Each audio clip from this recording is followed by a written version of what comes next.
अपने पहले वीडियो में इससे पहले के वीडियो में मैं आपको बता चुका हूँ कि झारखंड के हिस्ट्री का बेसिक क्या था और कैसे था।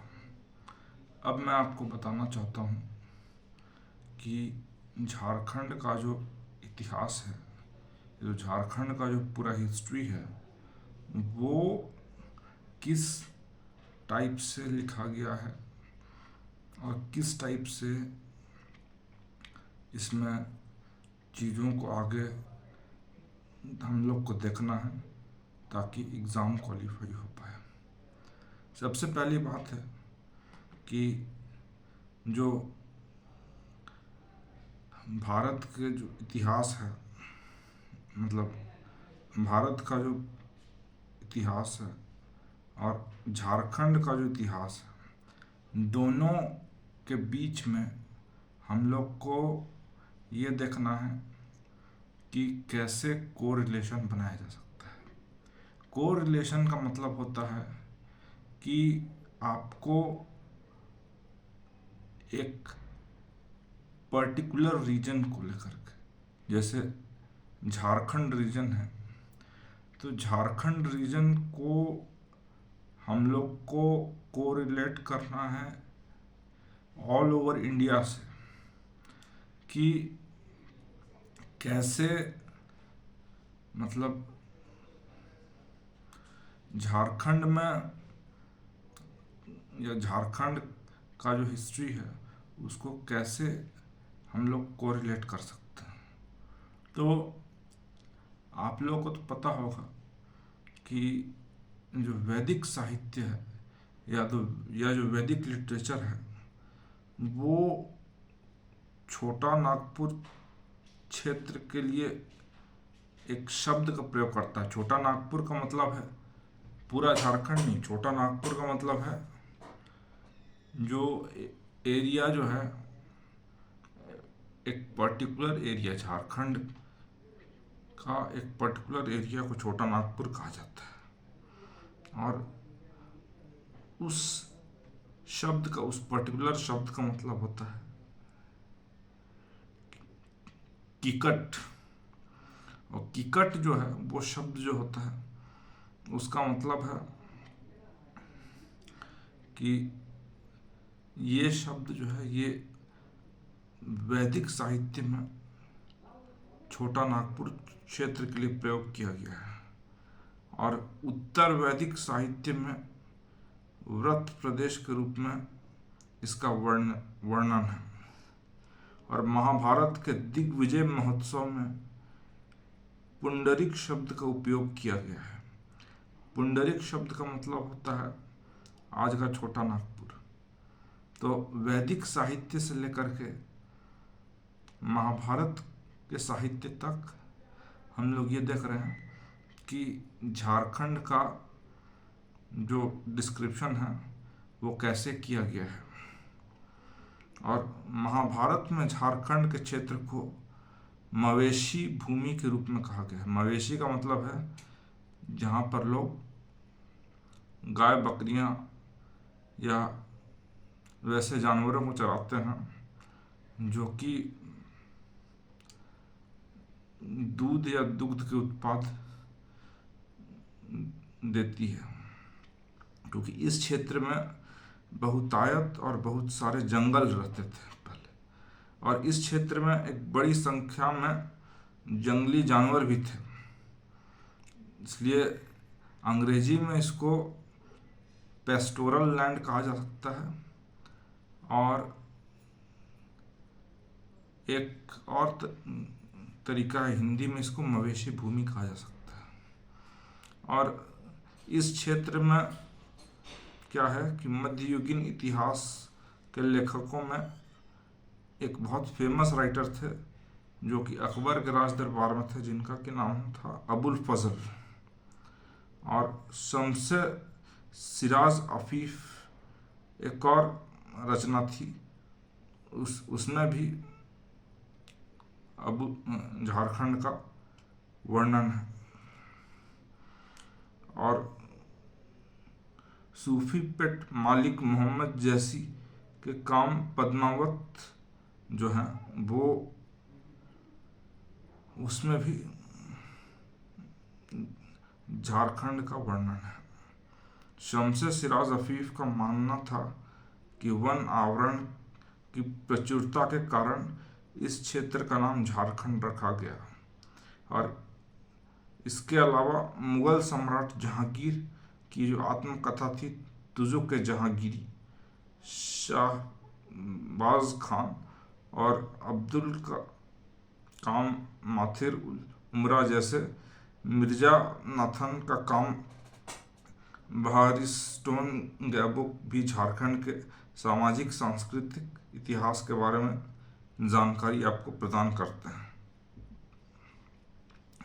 झारखंड क्षेत्र मध्ययुगीन लेखकों और अन्य इतिहासकारों के लिए भी बहुत इम्पोर्टेंट रहा था और कबीर दास के कार्यों और लेखन में झारखंड शब्द का उल्लेख एक कविता में किया गया है।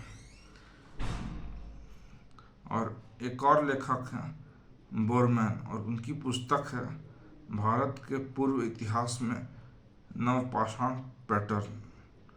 12 प्रकार के नवपाषाण हस्तशिल्प की जानकारी प्रदान करता है। डॉक्टर एन मजुमदार की पुस्तक जो है वो भारत की दौड़ और संस्कृति, चेरो, खरवार, भूमिज, संथाल आदि की जनजातियों और झारखंड में उनके आगमन और उनके सांस्कृतिक और सामाजिक जीवन के बारे में जानकारी प्रदान करती है।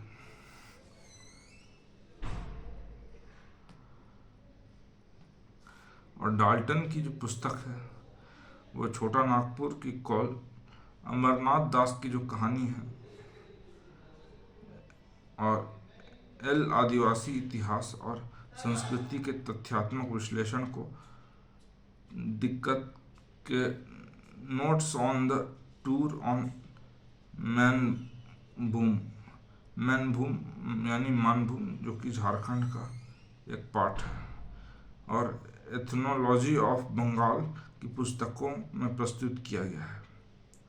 और झारखंड का जो इतिहास है वो प्राग ऐतिहासिक काल से उसको रखा गया है। और प्राग ऐतिहासिक काल के बारे में आपको मैं पहले बता चुका हूँ पहले की वीडियो में। और प्राग ऐतिहासिक काल जो है वो क्या है कि एक बहुत इम्पोर्टेंट पीरियड है झारखंड के हिस्ट्री का। पूरा पाषाण काल, मध्य पाषाण काल और नव पाषाण काल। पूरा पाषाण काल जो है वो प्राग ऐतिहासिक काल का सबसे पहला जो था वो मतलब पार्ट है। और उसके बाद मध्य पाषाण काल जो है, मध्य पाषाण काल जो था वो उसके बाद का पार्ट है। और उसके बाद नव पाषाण काल जो है वो सबसे अंतिम भाग है। जो पूरा का पूरा जो हिस्ट्री है झारखंड का, खासकर पाषाण काल को लेकर के, वो इस तरह से आपका रिवॉल्व होता है।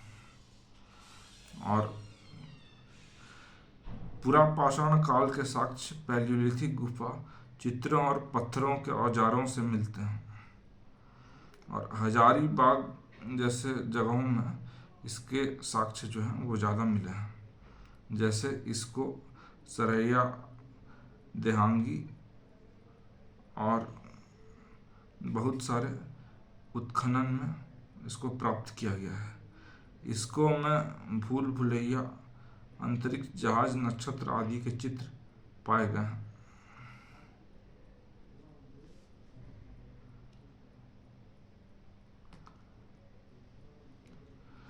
मेसोलिथिक गुफा संस्कृति जो है वो भी झारखंड में पाई जाती है।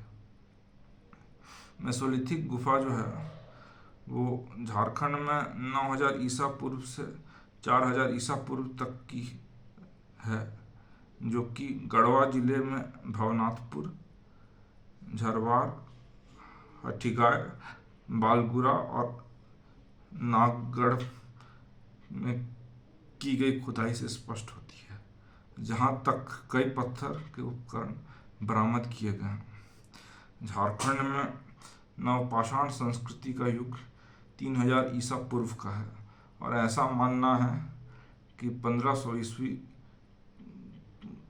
पूर्व तक भी नियोलिथिक उपकरण जो है वो पाए जाते हैं। नियोलिथिक उपकरण जैसे कुल्हाड़ी है, कुरचनी है और टेक्सानी है, वो झारखंड के भवनाथपुर, झारवार, बलुआ, नागगढ़ आदि से पाए गए हैं। पुरातत्वविद लोगों का मानना है कि नवपाषाण काल के 12 प्रकार के हस्तशिल्पों की खोज की जा चुकी है, और उनकी बहुत सारी पुस्तकों में नवपाषाण जो पैटर्न है वो उनका भी वर्णन है, और विभिन्न प्रकार के नवपाषाण उपकरण मिले हैं, और उनकी विविधताओं ने यह स्पष्ट कर दिया है कि झारखंड क्षेत्र में नवपाषाण संस्कृति के 2 चरण थे। पहला चरण लगभग 3000 ईसा पूर्व और दूसरा चरण 1500 ईसा पूर्व। मुंडा जनजाति और प्रोटो ऑस्ट्रेलॉइड जनजाति नवपाषाण काल के दूसरे चरण के दौरान झारखंड में आई होगी, ऐसा अनुमान लगाया जाता है। और प्राचीन समय में छोटा नागपुर पूरी तरह से वन क्षेत्र से आच्छादित था, और यह क्षेत्र घने जंगलों और पहाड़ियों से घिरा हुआ था। और ये जो था, ये इसके आसपास बहुत सारी पहाड़ियाँ थी, और यहाँ पर विंध्य पहाड़ियाँ भी थी और कैमूर पहाड़ियाँ भी थी इसके इर्द गिर्द। और बाहरी आक्रमण अक्सर होते थे। जंगलों और पहाड़ों की बहुलता ने यहाँ बसने के लिए आदिम जनजातियों को आकर्षित किया। असुरों और आदि जनजाति जो थे वो यहाँ आकर्षित हुए, और यहाँ अन्य जनजातियाँ भी आकर्षित हुए, जैसे कोरबा, मुंडा, ओरांव और अन्य जनजातियाँ। उसके बाद झारखंड में बसने वाली जनजातियों के नाम बहुत सारे हो जाते हैं, जैसे चेरो, खरवार, भूमिज और संथाल। असुर जनजाति में रहने वाले सबसे पुराने और आदिम जनजाति थे। असुर जनजाति जिसने आजीविका बनाने के लिए लोहे का उपयोग किया था। ये एक बहुत ही इम्पोर्टेंट क्वेश्चन है। और नवपाषाण काल के बाद से वैदिक काल तक छोटा नागपुर क्षेत्र में रहा है। उनके द्वारा निर्मित कई असुर गढ़ों के अवशेष अभी भी पाए जाते हैं, और वे कला निर्माण में भी कुशल हैं। संभवतः वर्तमान में लोहार जनजातियां इनकी वंशज हैं। ऐसा माना जाता है कि वैदिक आर्यों का विरोध करने वाले लोग जो थे वो असुरों की एक शाखा थे, और वर्तमान में सिंहभूम और मानभूम क्षेत्र में रहने वाली खड़िया जनजाति इनकी पहली बस्ती, इनकी जो बस्ती थी वो यहाँ पाई जाती थी।